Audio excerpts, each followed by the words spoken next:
là là, mais James Gunn, qu'est-ce que ça sent très bon cette histoire. Bonjour à toutes et à tous. James Gunn l'a fait, James Gunn a sauté sur l'occasion évidemment, vu que l'on peut fêter l'anniversaire de Superman tous les 4 ans, étant donné que ça sort en année bissextile. On s'attendait potentiellement à ce que James Gunn aujourd'hui, ou dans les heures à venir, dévoile quelque chose concernant le tournage de Superman Legacy, qui devait déjà commencer son tournage cette semaine, donc on s'attendait peut-être à ce qu'on ait des nouvelles par rapport à ça. On s'attendait peut-être à un costume reveal, on s'attendait peut-être à des informations, et au final le temps passé, il n'y avait pas grand chose. Moi j'en ai profité pour vous sortir ma vidéo sur ce comics Superman for All Seasons hier, qui va inspirer directement Superman Legacy, que je vous invite à aller voir vraiment parce que c'est un incontournable de comics et ça vous expliquera pourquoi est-ce que James Gunn aussi a choisi ce comics en guise d'inspiration du film. Et ça y est, il a publié le logo tant attendu du Superman de David Corenswet, rouge, jaune, avec un gros S à la Kingdom Come signé par le dessinateur Alex Ross. Bref, vraiment, ça fait extrêmement plaisir. Alors du coup, les rumeurs étaient totalement vraies pour le coup, où on disait que le S du Superman de David Corenswet serait inspiré directement du comics Superman Kingdom Come, qui est un petit peu un Superman qui prend sa retraite et qui arrive 10 ans après dans un monde où finalement son idéologie, qui est de tuer personne, n'est plus vraiment, on va dire, en adéquation avec la société actuelle. En gros, il faudrait limite tuer tout le monde pour que la société aille mieux. Donc c'est un comics que je vais lire pour vous fournir une grosse vidéo autour de Superman Legacy. Qu'est-ce qu'on peut y voir sur ce logo? On peut y voir un gros S, forcément. On peut y voir de la neige, puisque a priori le tournage aurait déjà commencé en Norvège, donc pour la forteresse de solitude. On peut y voir aussi des motifs qui sont totalement différents par rapport notamment au Superman d'Henry Cavill, qui lui avait des espèces de motifs kryptoniens sur son S. Ici, si on regarde bien, on est vraiment sur un motif tissé. Peut-être reprendre l'origin story d'un Superman où sa mère lui tisse, lui fabrique elle-même le costume. Ça pourrait être super intéressant, notamment pour son côté humain, puisque l'on sait que le film reviendra entre son héritage kryptonien et son héritage humain. Et parlons-en de l'héritage, puisque James Gunn a totalement surpris tout le monde hier soir en disant que le film ne s'appelle plus Superman Legacy, que quand il a écrit le script, c'est comme ça qu'il appellerait le film dans tous les cas, mais qu'il était clair au final, une fois le script terminé, que le film s'appellera tout juste Superman. Alors à ce niveau-là, il y en a beaucoup qui ont râlé un peu sur les réseaux parce que Superman, c'est le titre des premiers films notamment, et en vrai, j'ai envie de dire, on s'en fout un peu, hein. Franchement, c'est bon les gars, le grand public sait très bien faire la différence entre un film qui sort en 2024 et les films qui sont sortis précédemment, et moi je trouve que Superman, ça suffit à lui-même. C'est vrai qu'hier j'avais justement sorti un short où je vous disais que Superman c'était le mythe, la légende, le héros, tu vois. Et en fait il a pas besoin de sous-titres. Superman c'est Superman, et pour le coup, Superman Legacy ou Superman tout court, pour le coup j'en ai un peu rien à faire quoi. Oui c'est efficace, c'est simple, il n'y a pas besoin de plus pour être honnête. Ce qui nous intéresse, c'est le film en lui-même. Ce S, ce logo que sort James Gunn, c'est pas juste quelque chose qui tease Superman, anciennement Superman Legacy. C'est quelque chose qui est le symbole d'espoir, oui, mais pour tout un univers qu'on attend depuis longtemps au cinéma.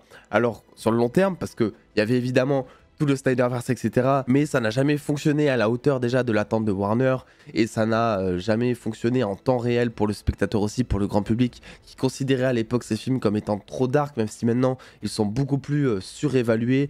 Bon, on verra ce qu'il en est avec Superman Legacy et tout le reste du DC Universe. Donc voilà, ça fait extrêmement plaisir. On est sur quelque chose qui est très comics accurate. Je sais pas si Kingdom Come va servir autrement que pour le design du S, que pour le design du costume. Moi je vous le dis, prochainement comme officialisation, si jamais le costume ne leak pas avant, mais bon je me dis s'il tourne en Norvège par exemple, il y a moyen qu'il n'y ait pas trop de paparazzi pendant quelques temps, parce que c'est un peu excentré mine de rien dans la neige et tout.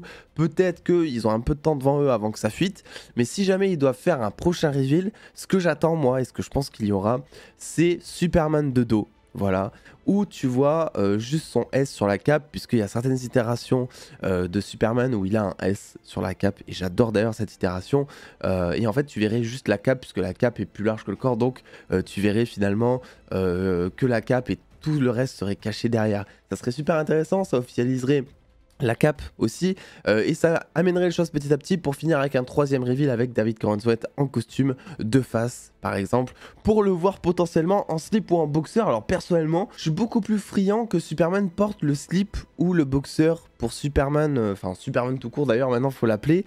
Je sais pas, je pense qu'il y a vraiment moyen de moderniser le truc, en fait, et puis Superman de base c'est ça, quoi, tu vois.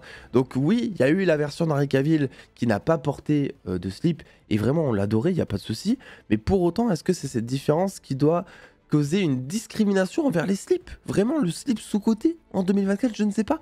Mais quoi qu'il en soit, bah, Superman, c'est ça. Et je pense qu'il y a grave moyen de le moderniser. Il y a plein de costumes archi moches qui ont été modernisés. Je pense notamment, mais j'en sais rien, même si vous le détestez, mais Kang le Conquérant, par exemple, on peut en penser ce qu'on veut dans Ant-Man 3. De base, son costume, il est archi démodé, pas beau, bref, c'est dégueulasse.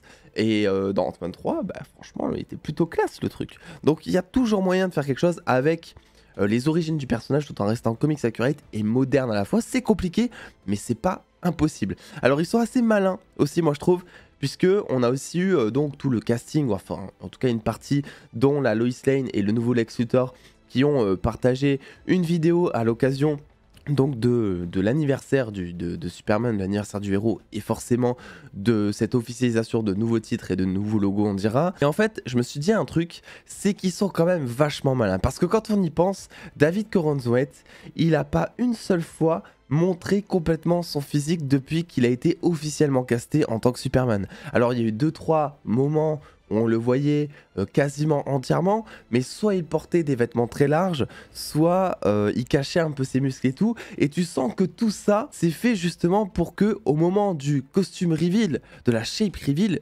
justement, eh bien que ça prenne encore plus de chances de casser Internet, quoi.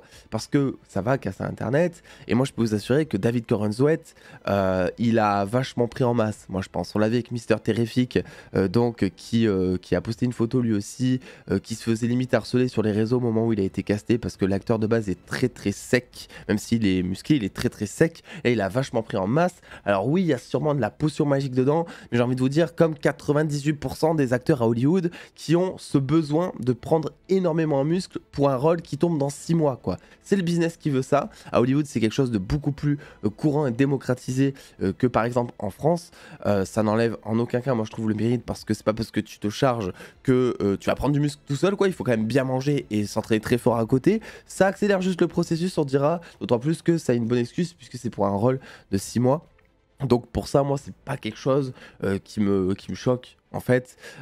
Mais j'ai quand même hâte de voir la révélation autour de David Corenswet, parce que je pense que il a dû prendre vachement en masse. Et j'ai hâte. Bordel, en vrai, je pense que ça y est, Superman Legacy, ça fait un petit moment que je le sais en vrai, mais c'est un film qui me hype. C'est le second film qui me hype le plus là dans toutes les adaptations super-héroïques. Alors c'est vrai qu'il y a Joker quand même. Mais je veux dire en termes d'adaptation d'univers cinématographique, alors parce que je vais mettre The Batman et Joker de côté, mais c'est vrai que après Deadpool 3, le premier film que j'attends, c'est vraiment Superman Legacy. Les 4 Fantastiques, ça m'en touche une sans faire bouger l'autre. Captain America, c'est pareil. Thunderbolt, c'est pareil. Il y a énormément de choses à faire du côté de ce DC Universe. Et puis c'est vrai que grâce à mes lectures comics que j'essaie de vous partager, même si les vidéos fonctionnent pas trop, il faut cliquer un peu plus sur les vidéos comics, parce que je suis sûr que vous découvriez des choses intéressantes, et j'essaie de rendre tout ça agréable justement.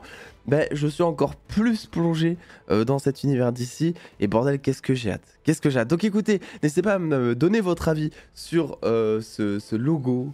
Est-ce que pour vous, je sais pas, il est joli? Alors est-ce qu'en vrai on peut avoir un avis qui est totalement légitime alors que c'est même pas le logo entier, quoi, tu vois, dans le sens où il est quand même un petit peu croppé, etc. Et j'ai pas non plus parlé des couleurs, parce que ça se voit que la photo est quand même un peu retouchée. Donc je sais pas si les couleurs sont un peu retouchées. Quoi qu'il en soit, on a l'air d'être sur des couleurs qui ne sont pas non plus flashy. Voilà, et ce qui est assez intéressant, puisque James Gunn nous parlait d'un Superman lumineux, et quand il nous a dit ça, on s'attendait tous à avoir un espèce de phare qui vole voilà, dans la nuit, tu vois, avec Superman et son adaptation. Là, pour le coup, on a l'air d'être sur des couleurs un peu plus réalistes, on dira. Donc, on verra ce qu'il en est une fois que la photo ne sera pas retouchée. Enfin, évidemment que la photo sera retouchée même dans le film, quoi, tu vois, parce qu'il y a l'éclairage, la colorimétrie et tout, mais vous voyez très bien ce que je veux dire, en conditions réelles, quoi, voilà, tout bonnement. Je vous fais des bisous, prenez soin de vous, et moi, je vais aller tourner ma critique de Dune partie 2 qui sortira prochainement. Voilà, à très vite.